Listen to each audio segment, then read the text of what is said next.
जी बिस्मिल्लाहिर्रहमानिर्रहीम। ये है स्टैटिस्टिक्स का एक और क्वेश्चन है आपका। Construct grouped frequency table. Grouped frequency table हमने बनाना है, ठीक। और ये हमें डेटा दिया गया है, ये स्टूडेंट्स है एक कॉलेज के, एक इंस्टीट्यूट, लैंग्वेज इंस्टीट्यूट के। और ये स्टूडेंट्स जो है, इनका डेटा कलेक्ट किया गया कि ये स्टूडेंट्स किस तरीके से, कौन से ज़रिए से रोज़ाना अपने इंस्टीट्यूट में आते हैं। तो ये टोटल स्टूडेंट्स हैं, एन जो है टोटल है 20 स्टूडेंट्स ने कहा। किसी ने कहा कि मैं वॉक करके आता हूँ, यानी पैदल। किसी ने कहा कि मैं कार से आता हूँ, और किसी स्टूडेंट ने कहा कि मैं बाइक से आता हूँ, और किसी ने कहा कि मैं बस के ज़रिए से जो है अपने इंस्टीट्यूट में आता हूँ। तो डेटा कलेक्ट किया गया टोटल 20 लोगों का। अब हमने इसका एक फ्रीक्वेंसी बनाना है कि इसमें से कौन सा, कितने स्टूडेंट्स बस के ज़रिए से आते हैं, कितने स्टूडेंट्स कार यूज़ करके आते हैं, और कितने स्टूडेंट पैदल आते हैं, ठीक। और इनका हमने परसेंटेज फ्रीक्वेंसी भी निकालना है, ठीक, परसेंटेज। तो सबसे पहले हम यहाँ पे वो डेटा के वो ग्रुप लिखेंगे, क्लासेस लिखेंगे, जो मेन जो एक, क्योंकि डिस्क्रीट डेटा है, ठीक, ग्रुप डेटा नहीं है ये सॉरी कंटिन्यूस डेटा नहीं है, तो डिस्क्रीट डेटा है। इसमें हम ये लिखेंगे कि कौन कौन से ज़राए ये लोग, बच्चे जो है यूज़ करते हैं। तो इसमें सबसे पहले है वॉक करके बच्चे आते हैं। दूसरा ज़रिया क्या है, कार यूज़ करके आते हैं। तीसरा ज़रिया है कि बाइक यूज़ करके आते हैं। और चौथा ज़रिया है कि बस यूज़ करके आते हैं। ये 4 ज़राए से सारे बच्चे आते हैं, ठीक है। हमें पता चल गया, हमने अपना डेटा चेक कर लिया, हमें ये पता चल गया कि हमारे पास जो बच्चे आ रहे हैं, ये स्टेटिस्टिक्स है, ये रिसर्च है। अगर आप इस तरह का रिसर्च कंस्ट्रक्ट करते हो तो आप एक रिसर्चर हैं, ठीक। रिसर्च कोई इतनी बड़ी जो है हाई फाई चीज़ नहीं होती। अगर आप इस तरह का एक फ्रिक्वेंसी टेबल बना लेते हो तो आप एक रिसर्चर है, ठीक।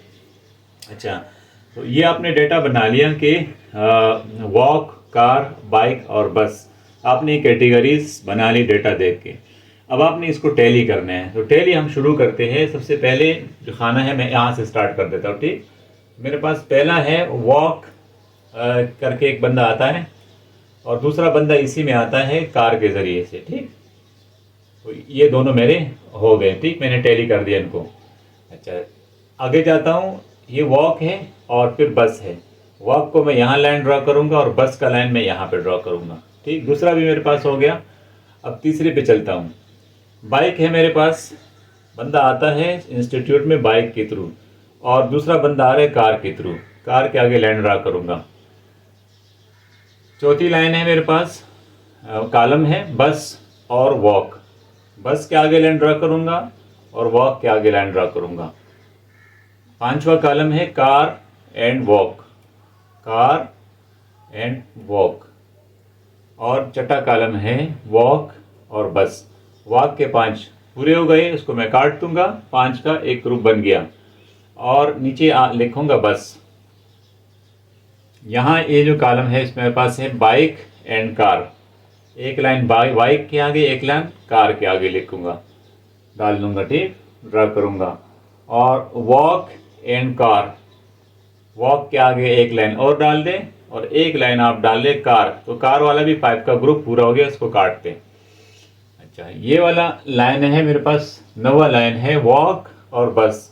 वॉक के आगे एक लाइन और डाल दें, और बस के आगे भी एक लाइन और डाल दें। यहाँ पर ये दोनों आखिरी जो है मेरे पास बस है, तो एक तो कट जाएगा और एक जो है यहाँ पे इजाफी आ जाएगा, ठीक। तो मैंने अपना डेटा टैली कर दिया। अब मुझे आसान हो गया फ्रीक्वेंसी बनाना। तो वॉक का मेरे पास कितना फ्रीक्वेंसी है, 5 और 2 7।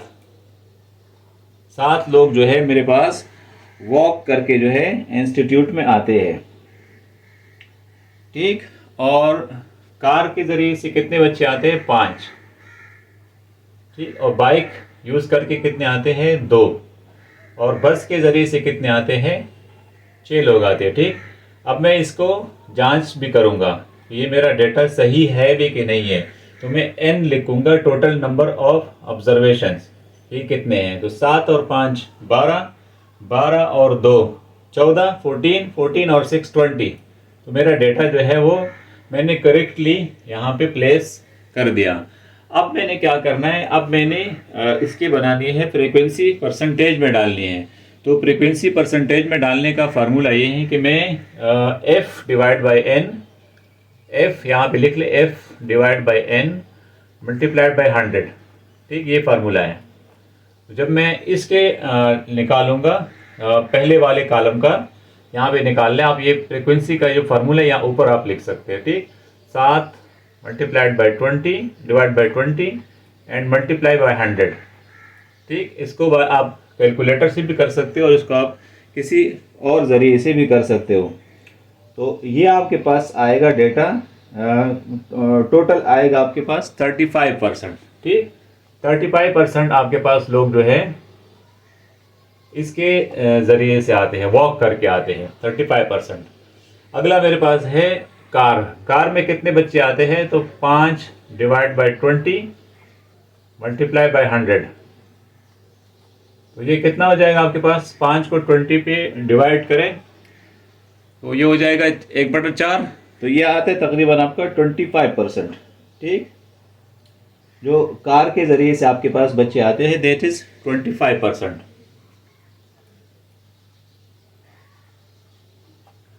और यहाँ पर आपके पास बाइक से 2 लोग आते हैं तो 2 divide by 20 f/n multiply by 100, तो ये कितना आपका बन रहा है? 2 को 20 पे डिवाइड करें तो ये बन जाएगा आपका 1/10 और यहाँ से 10 कट जाएगा तो ये आपका आ जाएगा 10%, ठीक। तो 10% लोग आपके पास आते हैं बाइक के ज़रिए से। और आखिर में आपके पास है बस, जिसमें 6 लोग आते हैं, 6 डिवाइड बाई 20 मल्टीप्लाई बाई 100, तो ये आपका कितना हो जाएगा? ये आपका बन जाएगा 6 को डिवाइड कर तो आपका बन जाएगा 30%, ठीक, 30%। अच्छा, यहाँ पर भी मेरे पास एक चेकअप है, ठीक, कि मेरा ये जो फ्रीक्वेंसी आता है परसेंटेज फ्रीक्वेंसी, तमाम परसेंटेज फ्रीक्वेंसी का मजमुआ 100 आना चाहिए। 100 से ज़्यादा आया तो गलत है। तो 35 और 25 कितना बन गया? 25 और 25 50 और 35 25 60 हो गया, ठीक। 60 और 10 70, 70 और 30 100, तो इसका पूरा मजमुआ जो है आपका जवाब 100 आना चाहिए। तो ये मैंने इसकी परसेंटेज फ्रीक्वेंसीज भी निकाल लिए। तो ये आपका एक रिसर्च वर्क कंप्लीट हो गया। आपने ये मालूम कर दिया कि आपके पास कितने बच्चे इस इंस्टीट्यूट के अंदर वॉक करके आते हैं, कितनी कार के ज़रिए से आते हैं और कितने बच्चे बाइक के ज़रिए से आते हैं, और फिर आपने उसके परसेंटेजेस भी निकाल लिए। 35% बच्चे वॉक करके आते हैं, 25% बच्चे कार इस्तेमाल करते हैं, 10% बच्चे बाइक के ज़रिए से आते हैं और 30% बच्चे बस के ज़रिए से आते हैं, ठीक। तो ये बुनियादी स्टेटिस्टिक्स है। इसी से सीख के फिर आप जब स्टेटिस्टिक्स डिपार्टमेंट में जाते हो या आप PhD करते हो तो आप बड़े बड़े पॉलिसीज़ जो है वो मुरतब करते हो। तो ये है स्टेटिस्टिक्स की अहमियत। उम्मीद है आपको ये वर्क अच्छा लगा होगा। अच्छा लगे तो इसको लाइक करें, चैनल को सब्सक्राइब करें, ठीक। जज़ाकल्लाह।